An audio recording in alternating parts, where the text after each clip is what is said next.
জরিমানায় আসলে তো জরিমানা দিতেই হবে, কারণ জরিমানাতে আপনারা নানান রকমের খাবার পেয়ে যাবেন। তো আসুন আজকে দেখি জরিমানাতে কি কি খাওয়ানো আছে। ভাই আসসালামু আলাইকুম, কেমন ওয়ালাইকুম আছেন? আসসালাম। ভাইয়া আলহামদুলিল্লাহ ভালো আছি। আপনি কেমন আছেন? জি, আমিও ভালো আছি। তো আপনার স্টলের নাম দেখলাম জরিমানা। জরিমানাটা আসলে কি ভাইয়া একটু বলেন আমাদের? আমাদের এই জরিমানার ইটা হলো আপনার কাস্টমার অনেক মানে যে বিলটা মানে প্রদান করা হয়। তো আমরা ওইটা মানে ফানি হিসেবে আমাদের দোকানের নামটা রাখছি।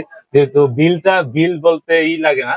তো জরিমানা বললে একটা ফানি ভাইব আসে। এই হ্যাঁ, কারণে আমি যেহেতু জরিমানা দেওয়া হয়েছে আমাদের। খাবার খেতে আসলে তো জরিমানা দিতেই হবে হ্যাঁ, এক প্রকার। জরিমানা দিতে ঠিক হয় তো আছে। ওইটা দোকানের নামেই হবে যে জরিমানা। আচ্ছা, আচ্ছা। তো আর আপনাদের জরিমানার কি আইটেম কি আছে আপনাদের আমাদের এখানে? এখানে ৩ টা আইটেম আছে।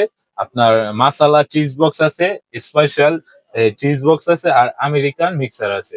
আচ্ছা, মাসালাটা আপনার প্রাইস ৳৫০, স্পেশালটা ৳৭০ আর আমেরিকান মিক্সার যেটা আছে ওইটা ৳১০০। আচ্ছা। মূলত আপনারা এগুলো বানান কি দিয়ে? চিপস, তারপরে হ্যাঁ, আর কি আমাদের চিপস ইনগ্রিডিয়েন্টস? আমাদের বিভিন্ন মানে ভেরিয়েন্ট এর চিপস থাকে। তো কাস্টমার চুজ করতে পারে ওই যে কোন চিপস দেয় সে মানে ওটা নিতে চাচ্ছে। তো বিভিন্ন সালাদ আইটেম আছে। তারপর আমরা চিকেন এড করি, ফ্রেঞ্চ ফ্রাই এড করি। আমাদের সস আছে, মেয়োনিজ আছে। তো আমাদের স্পেশাল কয়েকটা মসলা আছে, সসেস আছে। টোটালটা এড করে একটা মিট বক্সের ছোট ভাই এটাকে বলা হয় যে মাসালা চিজ বক্স। মিট বক্স দেখা গেছে অনেক সময় দেখা গেছে কাস্টমার ৳১০০ র নিচে মিট বক্স হয় না।